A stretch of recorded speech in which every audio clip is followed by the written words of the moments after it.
So great work, wonderful vocal sound. All right, next up is Ray Fu. Ray says, here's my mix, and I found this one harder for some reason because of the bleed. Yeah, definitely on this. I've been baptized by fire. I've been going insane. I'm a guitar man with whiskey in hand and drugs in my brain.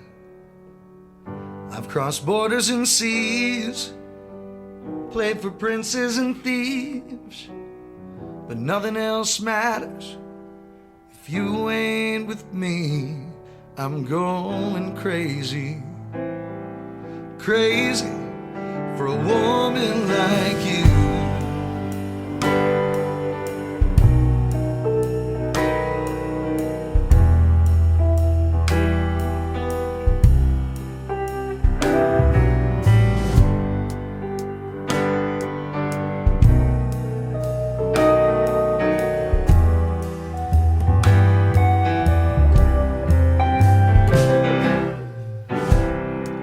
Felt this way before, and that didn't turn out well. So now I'm starting anew. I've been lying here all day, all night, dreaming up ways. So it's really nice. The vocal is super upfront. What could I do?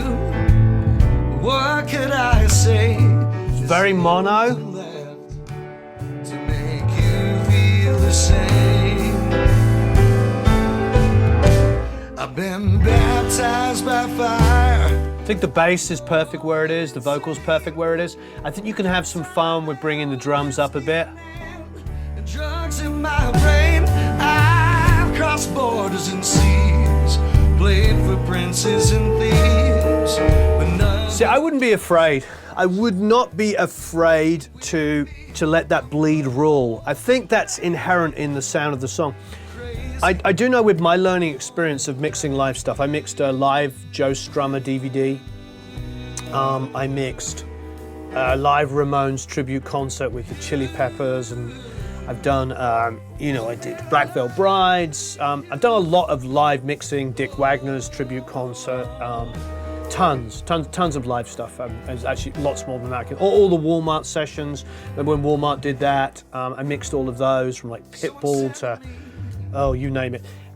And the one thing I found was, you want to do a little bit of volume automation, just a tiny bit, but as soon as it gets to be major, i.e. you're sort of going in there and ducking out stuff, trying to sort of draw around it, it sounds artificial, and you create more issues. So I had a terrible time with Anthony Kiedis on a Chili Peppers thing, because when he was spinning around, and I may have talked about this before, so some of you may know this, when he was spinning around, it would be like, every time he went past the drum kit, it was just cymbals bleeding into it, and he's just jumping around having fun. All of which is fantastic until you have to mix it. And I tried multi-band compression to get rid of it. I tried dynamic EQs, I tried automating EQs just in that area. I mean, you name it, I tried it. And I ended up just letting the vocal breathe over the top. I mixed the rest of the band the best I could, really slamming, and then just dropped the vocal in over the top. Gentle compression, gentle EQ and compression, a gentle EQ and reverbs and delays, and that is how it existed. I don't think in this instance you're going to have quite anything as major as a rock band, but I think inherently what I've learned from doing live stuff is a little less is more. You get the song into a place where most of the instruments that aren't bleeding that much into each other sound good, and then you start bringing in the stuff that's bleeding more. Like if the vocal's bleeding a lot, for instance, which I don't think it was a huge amount, but if it was, just let it happen. If the drums are bleeding into the stand-up bass, let it happen. If the piano's bleeding into everything else, just let it happen. Just sort of get it, because it will feel far more real that way.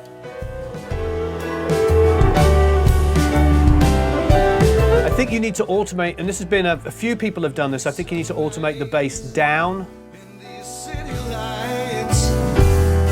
So like in the first verse, where it's super hot and the vocal's super hot, just tuck them down a bit, because the song always ends up breathing really well like it does here. If I could just see your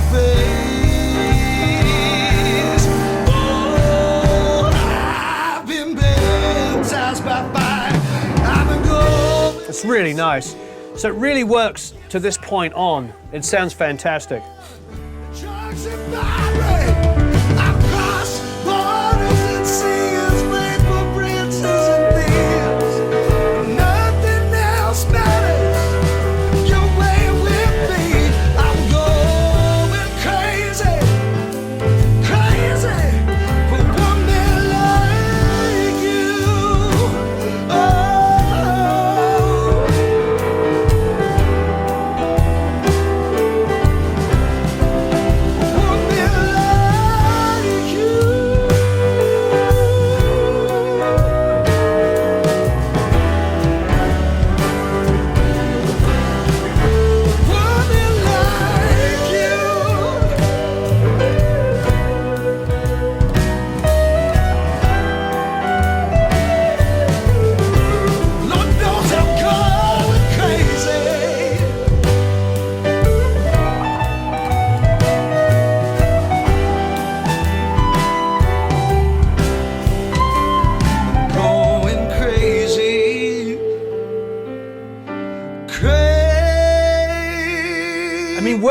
Where you let it happen there is really, really nice. It gets a little cluttered from time to time.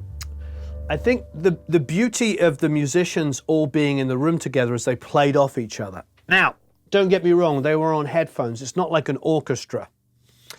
I almost feel like now you're helping me understand something. If I was to go back and redo this with Daryl, if I was doing it on my own, I might just have everybody play acoustically and sit the piano in the middle of the room and have the piano player sit there. Maybe have him play with the damping pedal on, so it just subdued the piano a little bit, and then have everybody play so they could hear each other. You know, that's kind of interesting. So, yeah, where it's going for the end, I think all of the balances naturally happen the way they're supposed to happen. But I think earlier on, bring that vocal down, bring that bass down, let everything build together. Great work. I loved it. Live stuff is always very interesting. It teaches us a lot about mixing. Okay, next up is Todd Mitchell, and he says, "Here we go."